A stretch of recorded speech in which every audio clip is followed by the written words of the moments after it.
కర్మఫలం గురించి మాట్లాడుకుందాం. దేవా, నీ కర్మలకి మొదటి ఫలం ఏమిటంటే నీకు ఒక మంచి కుటుంబం దొరికింది. అలాగే ఇది కూడా నీ కర్మల ఫలితమే. నువ్వు నీ కుటుంబం విలువని అర్థం చేసుకున్నావు.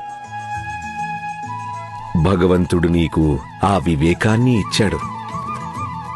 ఇన్ని కష్టాలు పడిన తర్వాత కూడా నీకు ఈర్ష్య, ద్వేషం, అహంకారం అనేవి అస్సలు లేవు.